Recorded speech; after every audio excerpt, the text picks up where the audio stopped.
Dan tidak terlambat kita mengucapkan tahniah kepada Hill Zaini. Ya. Dan Hill, okey Hill. Kalau tadi melihat Hill memilih lagu Beyonce, lagu Listen dan sebagainya. Jadi berceritalah sedikit tentang pengalaman Hill lah daripada dulu hingga sekarang, hingga sampai saat itu.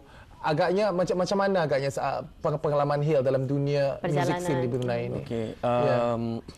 Sekali, okay, as you know, Hill memang start dari P2F kan, P2F, and then dari P2F masuk drama, TV, tapi TV payah sikit, and then menyanyi dari sana masuk Abang Hans ada, okay, thank you Abang Hans ngambil masuk Future Face, and then so from there Hill dapat peluang lagi untuk macam mengeluarkan lagu dengan Abang Hans, and dari sana dapat exposure lebih banyak, and sampai sini lah kena bawa ke Vietnam untuk ikut pertandingan ini, and alhamdulillah dapat third place, so it's a good journey so far. So cukup membanggakan sebenarnya, dan memberikan kepuasan pastinya. Tapi saya ingin mengetahui juga, mungkin Hans Anwar ada informasi mengenainya. Sejak bila negara kita ni menghantar wakilnya untuk menyertai pertandingan ASEAN Television Melodies Festival ini? Okey, ini merupakan kali ketiga Brunei mewakili ASEAN Golden Melodies Festival. Tapi tahun ini dinamakan ASEAN TV Melodies Festival. Ya. Jadi ini adalah alhamdulillah pencapaian sangat-sangatlah dan penerimaan ya penyanyi Brunei di sana sangat-sangat mengharukan, dan mereka sendiri merasakan image Brunei ini unik ya, kerana yang pertama kali dihadiri ya adalah daripada artis Future Face itu Putri Noriza, di mana beliau telah meraih juga kejayaan, dan tahun seterusnya adalah Fik dan Sri Nazrina, di mana Sri Nazrina mendapat juara pop dan Fik mendapat tempat ketiga. Jadi dari sana dan penerimaan orang-orang Vietnam di sana menampakkan mereka ini lebih cenderung ya kepada muzik-muzik yang dilahirkan di negara kita, dan juga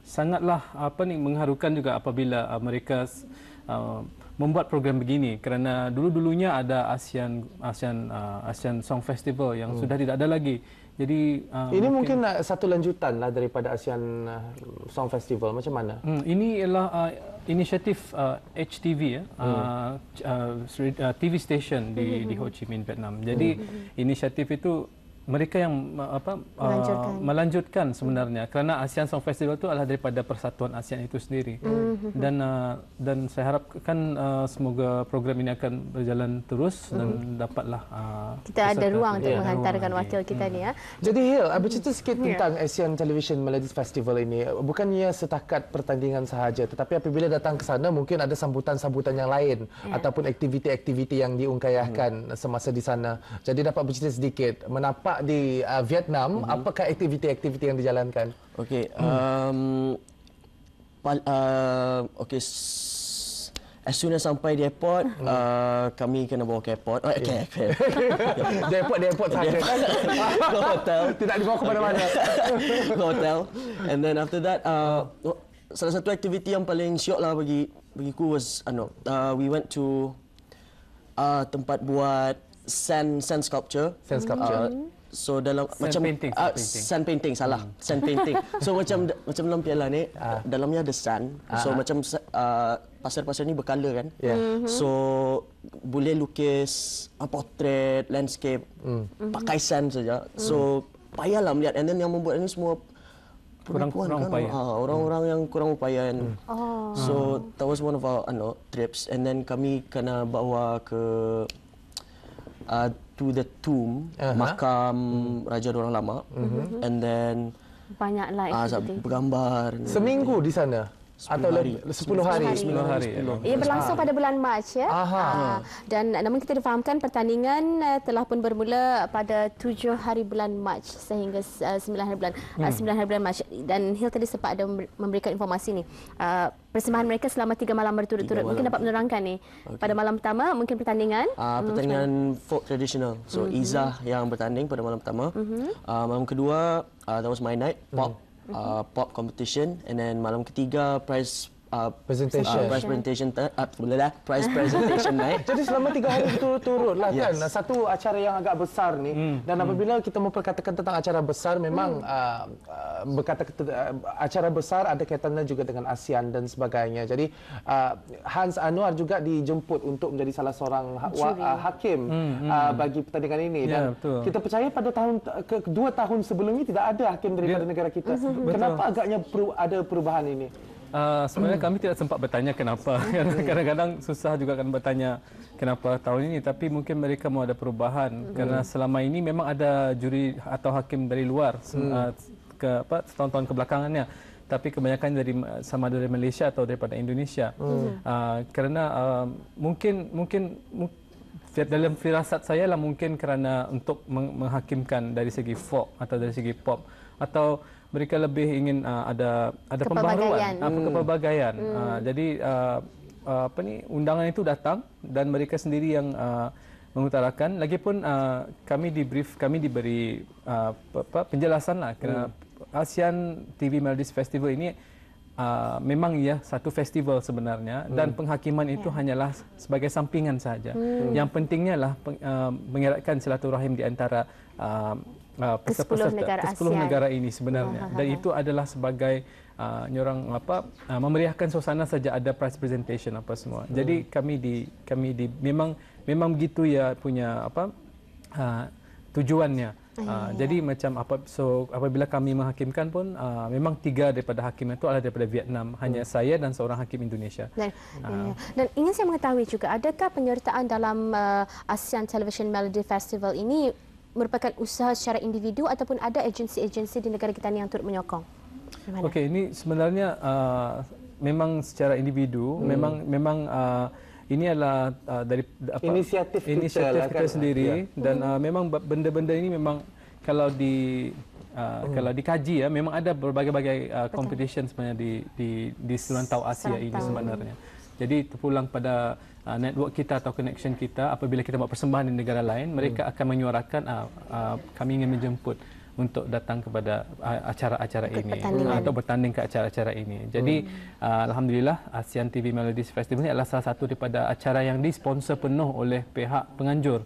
Jadi tidak perlu mengeluarkan wang ringgit sendiri. Khususnya kepada peserta. Ya, dan kebanyakan pertandingan Asia yang lain ada mesti mengeluarkan certain fee atau yuran untuk memasuki pertandingan tersebut. Jadi bagi negara kita ni, Hans dan juga saya difahamkan Nurhati Haji Muhammad Noor juga merupakan tulang belakang bagi menjayakan projek yang diusahakan secara individual ni. Dan dari segi pemilihan peserta-peserta dari 3 tahun kebelakangan ni, siapa yang menilai dan menetapkan ni macam mana? Okey, memandangkan ramai artis di bawah naungan syarikat. Jadi kami memulakan dulu dengan sesiapa yang ada di dalam syarikat kami. Jadi dan mereka ini pun telah mencapai kejayaan. Mereka ini memang juara, naib juara dan memang top 10, kalau anda top 10 pun top 5 pertandingan. Jadi kami yakin dengan kebolehan mereka dan kami yakin dengan cara mereka bertutur dan komunikasi dengan peserta lain. Ya, jadi ini merupakan satu pendarahan ataupun exposure bagi Hill lah apabila berada di negara Vietnam. Jadi persaingan di sana macam mana tu? Kan apabila kita memfikirkan tentang 10 negara-negara anggota ASEAN ini, jadi kita percaya sahaja adakah ia penuh kategorinya atau macam mana? Maksudnya adakah 10 orang peserta daripada bagi setiap kategori macam mana ataupun yes. Semua peserta ASEAN ada mewakili setiap kategori folk, traditional and pop. Okey, pasal competition tu memang sengit. Memang sengit lah. Memang very hard. Sebab semua lagu, semua yang membawa lagu-lagu power dan Celine Dion, Whitney. Okey, aku lagu Bini-Bini. So kurang confident lah malam tu. Penentuan lagu siapa ni? Sendiri pula sendiri. Tapi of course lah ada Abang Hans juga. Abang Hans juga turut memberi advice lah what to pick kan. So in the end kami pilih Listen. So masa dapat number 3 kena announce nama tu, macam terberhenti sekejap jantung. Aku ke mana-mana. So yes, I was really shocked. Really shocked. Jadi mendapat tempat pertama dari negara mana? Indonesia. Kedua? Malaysia and the Philippines. Ada Thai ni. Ada Thai ya, ada.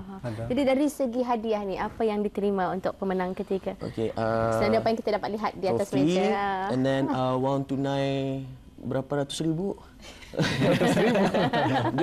Vietnam. 1,000 US dollars for third place. And then second, nombor 2, 1,500 US dollar, and first place was $2,000. Alhamdulillah. Jadi dengan adanya kejayaan yang telah pun diterima bertanding di negara, bukan di negara sendiri ni, pertandingan di luar negara pula ni. Jadi apa yang mungkin dapat digambarkan masa hadapan? Apa yang ingin dilakukan? Okay, bagi Hill untuk Hill. Dalam bidang ini. Okay, harapan Hill untuk for my career, I think Hill memang mau lagi kalau boleh jauh lagi. Okay, lagu-lagu baru keluar, konsep baru and everything, and then kalau dapat peminat menerima my new music that's coming out soon, and then and one thing also I want to show that I want to prove to the people out there that Brunei does have something to show, kan? And macam Vietnam ni saja, it's berapa tahun sudah bang macam juara Brunei balik-balik sudah kan, so tadi bukan calang-calang. So kita boleh sebenarnya kita boleh bersaing dengan peserta-peserta dari luar negara, dan sebenarnya kita juga ada bakat yang perlu dibanggakan. Di mana-mana saja tentang aktiviti-aktiviti yang berkaitan dengan muzik ini juga harusnya ada pendedahan, dan juga kita seharusnya ada satu bantuan lah daripada beberapa agensi ataupun apa saja untuk sama-sama lagi membawa penyanyi-penyanyi ataupun siapa saja daripada apa pebaiknya orang pelakon ke apakah untuk memberikan exposure pendedahan mereka ini ke dunia luar ya. Dan apa yang kita banggakan juga usaha secara individu ini, walaupun dalam usaha satu syarikat sebenarnya, ia telah memberi ruang kepada anak-anak tempatan kita ini untuk sama-sama menyerang secara langsung, bukan hanya dapat mempereratkan silaturahim, tapi membuktikan kepada mata dunia bahawa kita ini sendiri mempunyai bakat yang patut dibanggakan oleh kita ini. Kalau kita merista ni Fakrul Fathan Anwar merupakan juri jemputan. Mungkin dari segi pandangan pribadi Fathan sendiri, persembahan Hills pada malam tu. Okey, persembahan Hill pada malam itu kerana kami menghakimkan di depan pentas, jadi dapat dirasakan dari penerimaan penonton di belakang. Jadi yang dapat dari sana dirasakan, dan mereka sendiri dapat menilai siapa yang lebih bagus dan siapa yang daripada sorakan dapat didengar. Jadi salah satu daripada mereka mendapat sorakan yang sungguh hebat malam itu. Ya, masuk Indonesia dan top 3 Malaysia dan Philippines. Kerana mereka ini yang paling kuat yang terletak di tangga 1 2 3 ini. Kita percaya saja dengan adanya orang-orang yang kuat seperti Hans Anwar ini di music scene di Brunei, dan juga mereka yang ingin menyokong lagi menyokong kepandaian ataupun juga kecekalan bagi artis-artis tempatan kita ini. Kita percaya saja ini bukan kali terakhir, ini baru permulaan masyarakat ataupun penyanyi-penyanyi di Brunei mula dikenali di negara luar ya. Dan sebagai penutup acara bagi rampai pagi pada baik, kita akan menyaksikan persembahan Hil Zaini, sebuah lagu terbaru daripada Hil Zaini, buat selamanya. Buat selamanya bukan lagu terbaru, salah sebuah lagu Hil Zaini, lagu terbaru akan rilis tidak lama lagi, dan kita harapkan dari bahan yang telah pun kita bawakan akan dapat memberikan manfaat dan juga informasi berguna kepada kita.